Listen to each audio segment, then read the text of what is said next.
Good morning all. കാസോഡ് അക്കാദമിയുടെ degree mains എക്സാംസിൻ്റെ chemistry ക്ലാസ്സിലേക്ക് സ്വാഗതം. അപ്പം നമ്മൾ ഇനി നോക്കാൻ പോകുന്നത് ആൽക്കലോയിഡ് എന്ന് പറയുന്ന ടോപ്പിക്കാണ്. നമ്മുടെ കെമിസ്ട്രി ക്ലാസ്സുകൾ ഏകദേശം മിക്ക പോർഷൻസും കവർ ചെയ്ത് കഴിഞ്ഞു. ഓക്കെ, അപ്പം നമുക്ക് ആൽക്കലോയിഡ് എന്താണെന്ന് നോക്കാം.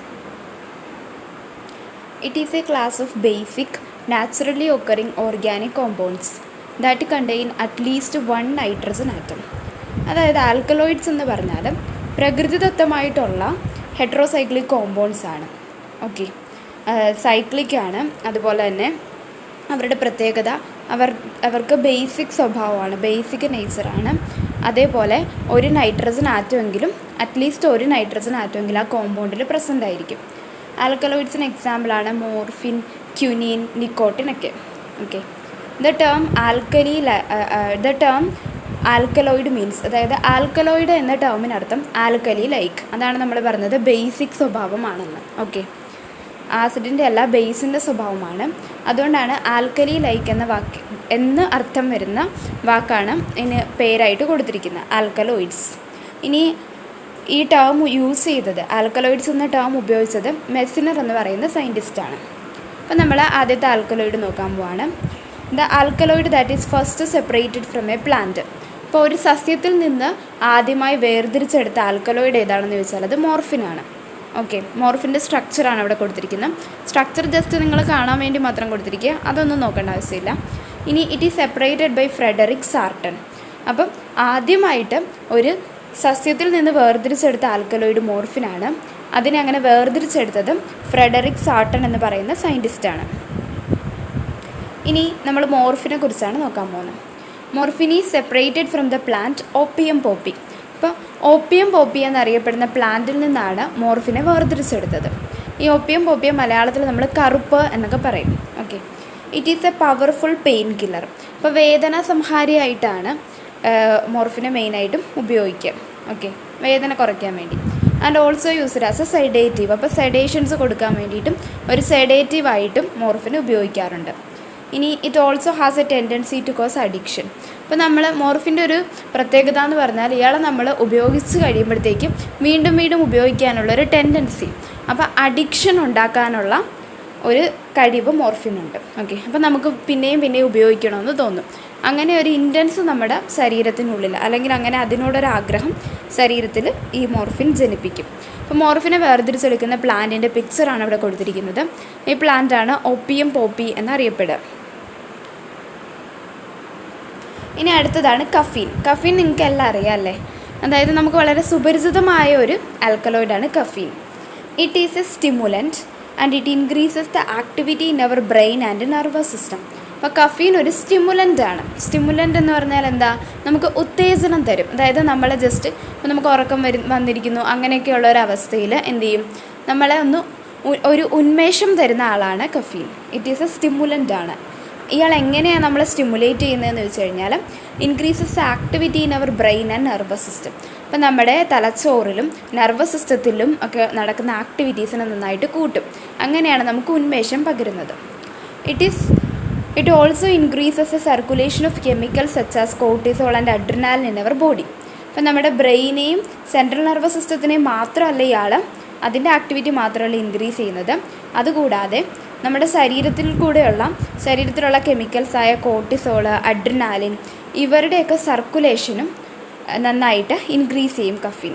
അപ്പം മൊത്തത്തിൽ നമുക്കൊന്ന് ഒരു ഉന്മേഷം വരും.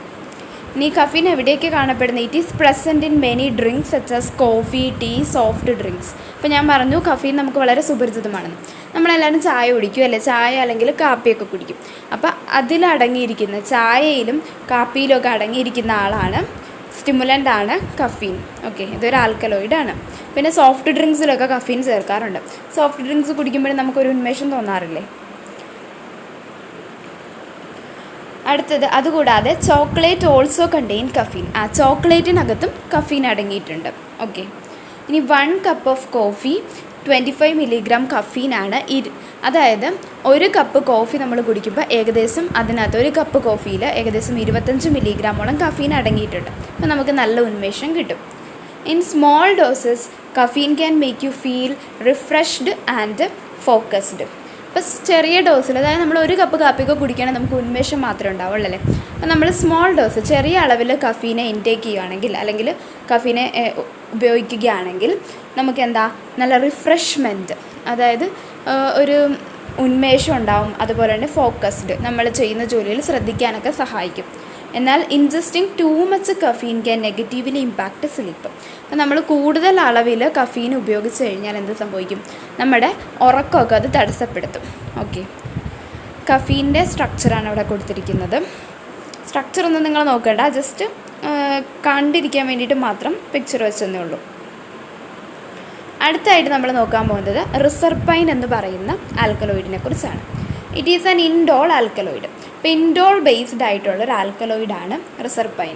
Okay, and it is obtained from the plant Rauvolfia serpentine roots. Okay, അപ്പോൾ റവോൾഫിയ സെർപ്പൻറ്റൈൻ അല്ലെങ്കിൽ സർപ്പഗന്ധി എന്നൊക്കെ അറിയപ്പെടും. ആ പ്ലാന്റിൻ്റെ പിക്ചറാണ് ഇവിടെ കൊടുത്തിരിക്കുന്നത്.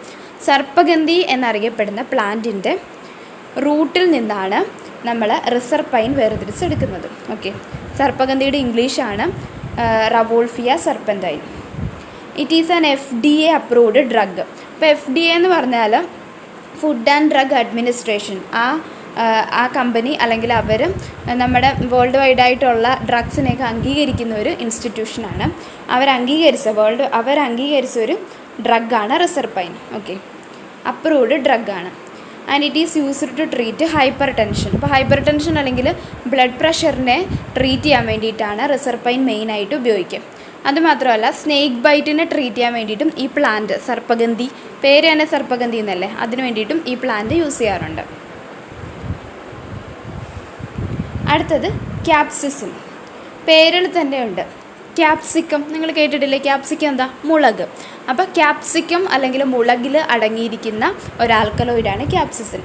It is an active component of chilli peppers. അപ്പോൾ മുളകുകളിൽ അടങ്ങിയിരിക്കുന്ന ഒരു ആക്റ്റീവായിട്ടുള്ള കമ്പോണൻ്റാണിത്.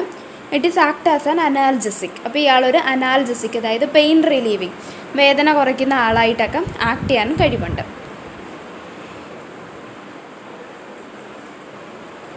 അടുത്തതാണ് muscarine. It is a poisonous substance obtained from mushroom Amanita. Amanita എന്ന് പറയുന്ന മഷ്റൂമാണ് അവിടെ പിക്ചർ കൊടുത്തിരിക്കുന്നത്. കാണാൻ നല്ല ഭംഗിയുള്ളൊരു ടൈപ്പ് മഷ്റൂമാണ്. എന്നാൽ ഈ മഷ്റൂമിൽ നിന്ന് കിട്ടുന്ന ഒരു ആൽക്കലോയിഡാണ് മസ്കാരിൻ. അത് ഹൈലി പോയിസണസ് ആണ്. ഓക്കെ, അടുത്തതാണ് വിൻക്രിസ്റ്റിൻ അല്ലെങ്കിൽ വിൻക്രിസ്റ്റിൻ എന്നറിയപ്പെടുന്ന alkaloid. It is A chemotherapeutic drug. Okay, അപ്പോൾ ഇതൊരു കീമോതെറാപ്യൂട്ടിക് ആയിട്ടുള്ള ഡ്രഗാണ്. അതായത് ക്യാൻസറിനെ ട്രീറ്റ് ചെയ്യാൻ വേണ്ടിയിട്ട് ഉപയോഗിക്കുന്ന ഡ്രഗാണ്.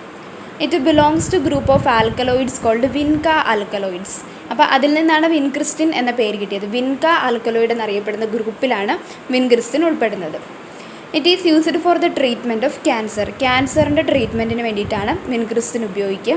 അതിൽ തന്നെ മെയിനായിട്ടും ബ്ലഡ് ക്യാൻസർ അല്ലെങ്കിൽ രക്താർബുദത്തിൻ്റെ ചികിത്സയ്ക്ക് വേണ്ടിയിട്ടാണ് വിൻക്രിസ്റ്റിൻ ഉപയോഗിക്കുക.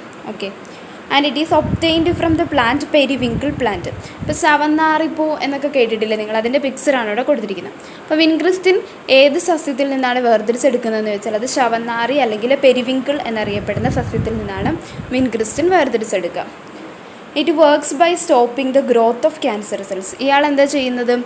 ക്യാൻസർ സെൽസിൻ്റെ വളർച്ചയെ തടയുന്നു. അങ്ങനെയാണ് അതിൻ്റെ ഗ്രോത്ത് തടഞ്ഞുകൊണ്ടാണ് ക്യാൻസറിനെ തടയുന്നത്. അടുത്തതാണ് ക്യുനീൻ. ക്യുനീൻ നിങ്ങൾ കേട്ടിട്ടുണ്ടാവും. It is obtained from the plant cinchona. ഇപ്പോൾ സിങ്കോണ എന്ന് അറിയപ്പെടുന്ന സസ്യത്തിൽ നിന്നാണ് ക്യുനീൻ വേർതിരിച്ചെടുക്കുക. It is used for the treatment of malaria. അപ്പോൾ മലേറിയ ട്രീറ്റ് ചെയ്യാൻ വേണ്ടിയിട്ട് ഉപയോഗിക്കുന്ന ആൽക്കലോയിഡ് ഏതാണ്? അത് ക്യുനീനാണ്. ഇനി സിങ്കോണ പ്ലാന്റിൻ്റെ പിക്ചറാണ് ഇവിടെ കൊടുത്തിരിക്കുന്നത്. നമ്മൾ റിസർപൈൻ്റെ കാര്യം പറഞ്ഞിരുന്നു, FDA അപ്രൂവ്ഡ് ഡ്രഗാണ്. അതുപോലെ തന്നെ ക്യുനീനും FDA അപ്രൂവ്ഡ് ആണ് four the treatment of malaria. അപ്പോൾ മലേറിയയുടെ ട്രീറ്റ്മെൻറ്റിന് വേണ്ടിയിട്ട് FDA അപ്രൂവ് ചെയ്ത ഡ്രഗാണ് ക്യുനീൻ. ഇനി അടുത്തതാണ് vasicine. It is a quinazoline alkaloid. ഇപ്പോൾ ക്യുനസോളിൻ ആൽക്കലോയിഡ് എന്നറിയപ്പെടുന്ന ആളാണ് vasicine. Okay, it is obtained from the plant Adhatoda vasica. അപ്പോൾ അടത്തോഡ വാസിക്ക അല്ലെങ്കിൽ ആടലോടകം നിങ്ങൾ കേട്ടിട്ടുണ്ടാവുമല്ലോ. ആടലോടകം എന്നറിയപ്പെടുന്ന പ്ലാന്റിൽ നിന്ന് വേർതിരിച്ചെടുക്കുന്ന ഒരു ഡ്രഗാണ് ഈ vasicine. Okay, it is used for the treatment of cough, cold and bronchitis, tuberculosis. അപ്പോൾ പ്രധാനമായിട്ടും ആസ്മയുടെ ചികിത്സയ്ക്കൊക്കെ വേണ്ടിയിട്ടാണ് വാസസിൻ ഉപയോഗിക്കുക. ഓക്കെ, ആസ്മയായിട്ട് ബന്ധപ്പെട്ട കാര്യങ്ങളാണല്ലോ കഫ്, കോൾഡ്, ബ്രോങ്കൈറ്റിസ്, ട്യൂബർകുലോസിസ്. ഇതൊക്കെ ട്രീറ്റ് ചെയ്യാൻ വേണ്ടിയിട്ട് വാസസിൻ ഉപയോഗിക്കാറുണ്ട്. And it is used as a bronchodilator. അപ്പോൾ ബ്രോങ്കോ ഡൈലേറ്റർ ആയിട്ടും ഇയാളെ ഉപയോഗിക്കാറുണ്ട്. ആടലോടകത്തിൻ്റെ പിക്ചറാണ് അവിടെ കൊടുത്തിരിക്കുന്നത്. ഇനി അടുത്തതാണ് മൊമോർഡിക്ക. മൊമോർഡിക്ക എന്ന് പറഞ്ഞാൽ it is responsible for the bitterness of bitter guard. അപ്പം നമുക്കറിയാം പാവയ്ക്കയ്ക്ക് നല്ല കയ്പ്പാണല്ലേ. അപ്പോൾ പാവയ്ക്കയുടെ കയ്പ്പിന് കാരണമായ ആൽക്കലോയിഡ് ഏതാണെന്ന് ചോദിച്ചാൽ അത് മൊമോർഡിക്കയാണ്. Okay, traditionally it is used to treat diabetes. അപ്പം പണ്ട് കാലത്ത് ഡയബറ്റിസ് അല്ലെങ്കിൽ ഷുഗർ അതിൻ്റെ ട്രീറ്റ്മെൻറ്റിന് വേണ്ടിയിട്ട് ഈ മൊമോർഡിക്ക ഉപയോഗിച്ചിരുന്നു.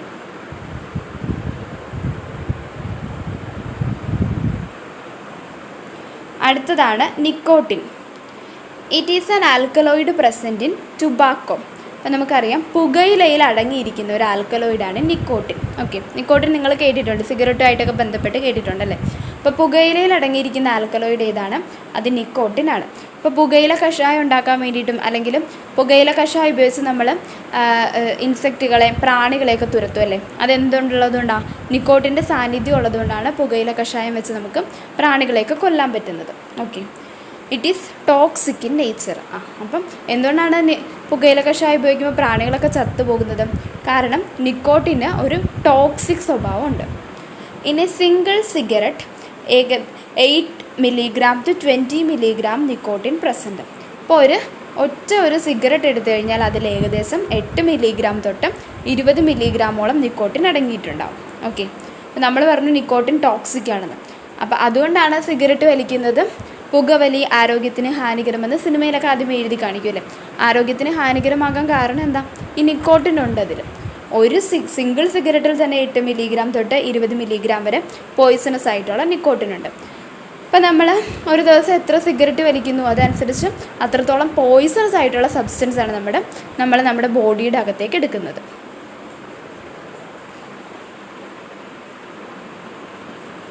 അടുത്തത് ബ്ലാക്ക് പെപ്പർ അല്ലെങ്കിൽ കുരുമുളക്. Piperine is an alkaloid present in it and it is responsible for the pungency of pepper. അപ്പോൾ ബ്ലാക്ക് പെപ്പർ അല്ലെങ്കിൽ കുരുമുളകിൽ അടങ്ങിയിരിക്കുന്ന ആൽക്കലോയിഡാണ് പിപ്പറിൻ. ഓക്കെ, പിപ്പറിൻ്റെ പ്രത്യേകത എന്താ?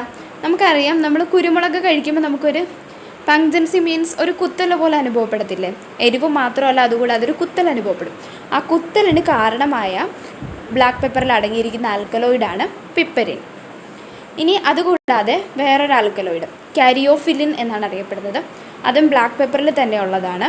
It is responsible four it's aroma. അപ്പോൾ നമ്മുടെ കുരുമുളകിൻ്റെ സ്മെല്ലിന്, ആ മാസ്മരമായ ഗന്ധത്തിന് കാരണം കാരിയോഫിലിൻ എന്നറിയപ്പെടുന്ന ആൽക്കലോയിഡാണ്. And it has an antioxidant and anti inflammatory properties. അപ്പോൾ കാരിയോഫിലിന് എന്തിനുള്ള കഴിവും കൂടിയുണ്ട്? അതിന് ആൻറ്റി ഓക്സിഡൻ്റ് ആയിട്ടും ആക്ട് ചെയ്യാൻ പറ്റും. അതുപോലെ തന്നെ ആൻറ്റി ഇൻഫ്ലമേറ്ററി പ്രോപ്പർട്ടീസും ഉണ്ട് നമ്മുടെ കാരിയോഫിലിന്. ഓക്കെ, അപ്പോൾ ബ്ലാക്ക് പെപ്പറിലെ 2 പേരെയാണ് നമ്മളിപ്പോൾ പറഞ്ഞത്, പിപ്പറിൻ ആൻഡ് കാരിയോഫിലിൻ. അടുത്ത ഇതുവരെ നമ്മൾ കുറച്ച് ആൽക്കലോയിഡ്സിനെ എടുത്തും അവരെക്കുറിച്ച് പ്രത്യേകം പഠിച്ചു. ഇനി അതുകൂടാതെ നമ്മൾ വേറെ ചില നമുക്കറിയാവുന്ന പ്ലാന്റ്സിൽ അടങ്ങിയിരിക്കുന്ന ആൽക്കലോയിഡുകൾ ഏതൊക്കെയാണെന്നാണ് നോക്കാൻ പോകുന്നത്. Smell of clove. അപ്പോൾ ക്ലോവ് നിങ്ങൾക്കറിയാലോ, ഗ്രാമ്പൂവിന് ഒരു പ്രത്യേക ഗന്ധമുണ്ടല്ലേ. ആ ഗന്ധത്തിന് കാരണം യൂജിനോൾ എന്നറിയപ്പെടുന്ന ആൽക്കലോയിഡാണ്. ഓക്കെ, ഇനി ജിഞ്ചർ അല്ലെങ്കിൽ ഇഞ്ചിയിൽ അടങ്ങിയിരിക്കുന്ന ആൽക്കലോയിഡാണ് ജിഞ്ചറിൻ. ഓർത്തിരിക്കാൻ എളുപ്പമാണ്. ഇഞ്ചിയുടെ ഇംഗ്ലീഷ് എന്താ? ജിഞ്ചർ. അപ്പോൾ ജിഞ്ചറിൽ അടങ്ങിയിരിക്കുന്നത് ജിഞ്ചറിൻ. ഇനി ഇൻ ടീ ലീവ്സ്, അതായത് നമ്മുടെ തേയിലയിൽ അടങ്ങിയിരിക്കുന്ന ആൽക്കലോയിഡാണ് തെയിൻ. മലയാളമായിട്ട് തന്നെ കണക്ട് ചെയ്യാം, തെയിൻ. ഇനി ടർമറിക്ക് അല്ലെങ്കിൽ മഞ്ഞളിൽ അടങ്ങിയിരിക്കുന്ന ആൽക്കലോയിഡാണ് കുർക്കുമിൻ. ഓക്കെ,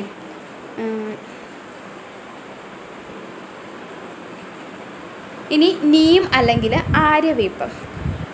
ആര്യവേപ്പിൽ അടങ്ങിയിരിക്കുന്ന ആൽക്കലോയിഡിനെ നിംബിൻ അല്ലെങ്കിൽ മാർഗോസിൻ എന്നൊക്കെ വിളിക്കും. ഇതിൻ്റെ പ്രത്യേകത ഇതിന് ആൻറ്റിസെപ്റ്റിക്കായിട്ട് ആക്ട് ചെയ്യാൻ പറ്റും. അതായത് നിങ്ങൾ കേട്ടിട്ടുണ്ടോ, പണ്ട് കാലത്ത് വസൂരി വരുമ്പോഴത്തേക്ക് നമ്മുടെ മുഖത്തും ശരീരത്തും മുഴുവൻ ഇങ്ങനെ കുരു പോലെ വരും. അപ്പോൾ വസൂരി ട്രീറ്റ് ചെയ്യാൻ വേണ്ടിയിട്ട് ട്രഡീഷണലായിട്ട് ഉപയോഗിച്ചിരുന്നത് എന്താ? ഈ ആര്യവേപ്പിൻ്റെ ഇല എടുത്തിട്ട് ആ ഇല വെച്ച് ആ കുരുക്കളുടെ പുറത്തിങ്ങനെ അടിക്കുമായിരുന്നു. അങ്ങനെയാണ് ഈ വസൂരിയുള്ള ആളെ ട്രീറ്റ് ചെയ്തുകൊണ്ടിരുന്നത്. അതെന്തുകൊണ്ടാണ്? നമ്മുടെ ആര്യവേപ്പിന് ആൻറ്റിസെപ്റ്റിക് പ്രോപ്പർട്ടി ഉണ്ട്, അണുനാശക ശക്തിയുണ്ട്. അപ്പോൾ അണുക്കളെ കൊല്ലാൻ പറ്റും. അതുകൊണ്ടാണ് ആര്യവേപ്പിൻ്റെ ഇല ഉപയോഗിച്ച് ഈ വസൂരിയുള്ള പേഷ്യൻസിന് ഇങ്ങനെ നമ്മളിങ്ങനെ വീശിക്കൊണ്ടിരിക്കുന്നത്. ഓക്കെ, അത് ഈ ആര്യവേപ്പിൻ്റെ ഇലയിൽ എന്തുണ്ട്? നിംബിൻ അല്ലെങ്കിൽ മാർഗോസിൻ എന്നറിയപ്പെടുന്ന ആൽക്കലോയിഡ് ഉള്ളതുകൊണ്ടാണ്. ഇനി ഇൻ ഡറ്റ്യൂറ അല്ലെങ്കിൽ ഉമ്മം എന്നറിയപ്പെടുന്ന പ്ലാന്റ്, അതിലുള്ള ആൽക്കലോയിഡാണ് സ്കോപ്പോലമീൻ. ഇനി dark chocolate. Okay, dark chocolate അതായത് നമ്മുടെ നല്ല അടിപൊളിയായിട്ടുള്ള സ്പൈസസ് ചോക്ലേറ്റ്, ആ ചോക്ലേറ്റിനകത്തുള്ള ആൽക്കലോയിഡാണ് തയോബ്രോമിൻ. ഇനി ഡ്രം സ്റ്റിക്കിൻ്റെ റൂട്ട് അല്ലെങ്കിൽ നമ്മുടെ മുരിങ്ങയുടെ വേരിൽ അടങ്ങിയിരിക്കുന്ന ആൽക്കലോയിഡാണ് സ്പൈറോച്ചിൻ. അടുത്തത് ടൊമാറ്റോ അല്ലെങ്കിൽ തക്കാളിയിൽ അടങ്ങിയിരിക്കുന്ന ആൽക്കലോയിഡാണ് ടൊമാറ്റിൻ. ഓർത്തിരിക്കാൻ എളുപ്പമുണ്ട്, ടൊമാറ്റിൻ. ടൊമാറ്റിൻ്റെ പ്രത്യേകത it have fungus resistant property. അപ്പോൾ എന്താ? ഫംഗസിനെ റെസിസ്റ്റ് ചെയ്യാൻ അല്ലെങ്കിൽ ഫംഗസിനെ പ്രതിരോധിക്കാൻ കഴിവുള്ള ആൽക്കലോയിഡാണ് ടൊമാറ്റിൻ. എവിടെയാണ് കാണപ്പെടുന്നത്? ടൊമാറ്റോ അല്ലെങ്കിൽ തക്കാളിയിലാണ്. ഇനി അട്രോപ്പ ബെല്ലഡോണ അല്ലെങ്കിൽ ഹൃദയപത്മം എന്നൊക്കെ അറിയപ്പെടുന്ന ഒരു പ്ലാന്റ് ഉണ്ട്. ആ പ്ലാന്റിൽ നിന്ന് വേർതിരിച്ചെടുക്കുന്ന ആൽക്കലോയിഡാണ് അട്രോപ്പിൻ. അട്രോപ്പിൻ ഒരു ഡ്രഗാണ്, FDA തന്നെ അപ്രൂവ് ചെയ്തിട്ടുള്ളൊരു ഡ്രഗാണ്. അടുത്തത് Alstonia scholaris or milk wood or devil's tree എന്നറിയപ്പെടുന്ന പ്ലാന്റ്. ആ പ്ലാന്റിന് നമ്മൾ ഈ പേരൊന്നും കേട്ടാൽ നമുക്ക് മനസ്സിലാവില്ല, പക്ഷെ നമുക്ക് പരിചിതമായ പ്ലാന്റിന് ഏഴിലം പാല എന്നറിയപ്പെടുന്ന പ്ലാന്റ്. അതിൻ്റെ നെയിമാണ് അൽസ്റ്റോണിയ സ്കൊളാരിസ്, അല്ലെങ്കിൽ അത് കോമൺ ആയിട്ട് മിൽക്ക് വുഡ് അല്ലെങ്കിൽ ഡെവിൾസ് ട്രീ എന്നൊക്കെ അറിയപ്പെടും. ഇതാണ് ഏഴിലം പാല. ഏഴിലം പാലയിൽ അടങ്ങിയിരിക്കുന്ന ആൽക്കലോയിഡാണ് അൽസ്റ്റോണിൻ. അൽസ്റ്റോണിയ സ്കൊളാരിസസായിട്ട് കണക്ട് ചെയ്താൽ നമുക്ക് പഠിക്കാം. അൽസ്റ്റോണിയ സ്കൊളാരിസസിൽ അടങ്ങിയിരിക്കുന്ന ആൽക്കലോയിഡാണ് അൽസ്റ്റോണിൻ. ഇനി അടുത്ത ക്രൈസാന്തിമം അല്ലെങ്കിൽ ജമന്തി, നമ്മുടെ ജമന്തിയിൽ അടങ്ങിയിരിക്കുന്ന ആൽക്കലോയിഡാണ് പൈറോത്രോയിഡ്. ഓക്കെ, ഇനി അടുത്തത് നക്സ് ഫോമിക്ക അല്ലെങ്കിൽ പോയിസൺ നട്ട്. ഇതും നമുക്ക് പരിചിതമായിട്ടുള്ള പ്ലാന്റ് തന്നെയാണ്. കാഞ്ഞിരം. ഓക്കെ, കാഞ്ഞിരം നിങ്ങൾ കേട്ടിട്ടില്ലേ? നക്സ് ഫോമിക്ക അല്ലെങ്കിൽ പോയിസൺ നട്ട് എന്നാണ് ഇത് അറിയപ്പെടുക. കാഞ്ഞിരത്തിൽ അടങ്ങിയിരിക്കുന്ന ആൽക്കലോയിഡുകളാണ് സ്റ്റൈറിച്ചിനിൻ ആൻഡ് ബ്രൂസിൻ. ഓക്കെ, അപ്പം അത്രയാണ് നമുക്ക് മെയിനായിട്ടും ആൽക്കലോയിഡുകളായിട്ട് ബന്ധപ്പെട്ട് പഠിക്കാനുള്ളത്. ഇനി ഒരു പ്രീവിയസ് ക്വസ്റ്റ്യൻ നോക്കാം. നമുക്കിവിടെ പ്രധാനമായിട്ടും 4 ആൽക്കലോയിഡുകൾ തന്നിട്ടുണ്ട്. Reserpine, quinine, nicotine and piperine are examples of the following classes of alkaloids. അപ്പോൾ ഈ ആൽക്കലോയിഡുകളൊക്കെ ഏത് ക്ലാസ്സിലാണ് വരുന്നതെന്നാണ് ക്വസ്റ്റ്യൻ ചോദിച്ചിരിക്കുന്നത്. Okay, indole, quinoline, pyridine and piperidine, ഇതാണ് 4 ഓപ്ഷൻസ് ഉള്ളത്. ആൻസർ എ തന്നെയാണ്. ഓക്കെ, റിസർപ്പിൻ നമ്മൾ പഠിച്ചപ്പോഴേ പറഞ്ഞിരുന്നു ഇതൊരു ഇൻഡോൾ ബേസ്ഡ് ആൽക്കലോയിഡ് ആണെന്ന്. അപ്പോൾ റിസർപ്പിൻ ഇൻഡോൾ ബേസ്ഡ് ആൽക്കലോയിഡ് ആണ്. ഇനി ക്വിനീൻ നമ്മൾ മലേറിയ ട്രീറ്റ് ചെയ്യുന്ന ആൽക്കലോയിഡായിട്ടാണ് പഠിച്ചത്. ക്വിനീൻ വരുന്നത് ആ പേരുമായിട്ട് കണക്ട് ചെയ്ത ഗ്രൂപ്പിൽ തന്നെയാണ്, ക്യുനോളിൻ എന്ന് പറയുന്ന ഗ്രൂപ്പിലാണ് വരുന്നത്. അപ്പോൾ ഇങ്ങനെ ഓർത്തിരിക്കുക, ക്യുനീൻ, ക്യുനോളിൻ. ഇനി അടുത്തത് നിക്കോട്ടിൻ. നിക്കോട്ടിൻ നമ്മൾ പുകയിലായിട്ട് ബന്ധപ്പെട്ടാണ് പഠിച്ചത്. സിഗരറ്റിലൊക്കെ ഉണ്ട്, പോയിസണസ് ആണെന്ന് പറഞ്ഞിരുന്നു. നിക്കോട്ടിൻ വരുന്നത് പിരിഡിൻ എന്നറിയപ്പെടുന്ന ആൽക്കലോയിഡ് ക്ലാസ്സിലാണ്. ഓക്കെ, അടുത്തത് പിപ്പരിൻ, ബ്ലാക്ക് പെപ്പറുമായിട്ട് ബന്ധപ്പെട്ട് പഠിച്ചു. പിപ്പരിഡീൻ എന്നറിയപ്പെടുന്ന ആൽക്കലോയിഡ് ഗ്രൂപ്പിലാണ് വരിക. പിരിഡിനെ നിങ്ങൾക്ക് പെട്ടെന്ന് ഓർത്തിരിക്കാം, പിപ്പറിനെ നിങ്ങൾക്ക് പെട്ടെന്ന് ഓർത്തിരിക്കാം. പിപ്പറിഡിൻ കുടുംബത്തിലാണ് വരുന്നത്. നിക്കോട്ടിനെയാണ് നിങ്ങൾ കുറച്ചും പഠിച്ചിട്ട് ഓർത്തിരിക്കേണ്ടത്. റിസർപ്പിനെ നമ്മൾ പഠിക്കുമ്പോഴേ പഠിക്കുമല്ലോ. റിസർപ്പിൻ ഇൻഡോൾ ബേസ്ഡ് ആണ് എന്ന് പഠിക്കുക. അതുപോലെ തന്നെ നിക്കോട്ടിൻ പിരിഡിൻ എന്ന് പറയുന്ന ആൽക്കലോയിഡ് ഗ്രൂപ്പിലാണ് വരുന്നതെന്ന് ഓർത്തിരിക്കാം. ഇനി ക്വിനീനെ പിപ്പറിനെ നിങ്ങൾക്ക് അവരുടെ ആ പേരുമായിട്ട് കണക്ട് ചെയ്ത് തന്നെ ഓർത്തിരിക്കാം. ക്വിനീൻ വരുന്നത് ക്യുനോളിൻ ഗ്രൂപ്പിലാണ്, അതുപോലെ തന്നെ പിപ്പരിൻ വരുന്നത് പിപ്പരിഡിൻ ഗ്രൂപ്പിലാണ്. ഓക്കെ, അപ്പോൾ ഇത്രയാണ് ആൽക്കലോയിഡുമായിട്ട് ബന്ധപ്പെട്ട് നമുക്ക് പഠിക്കാനുള്ള കാര്യങ്ങൾ. അപ്പോൾ എല്ലാവരും നന്നായിട്ട് പഠിക്കുക. Thank you.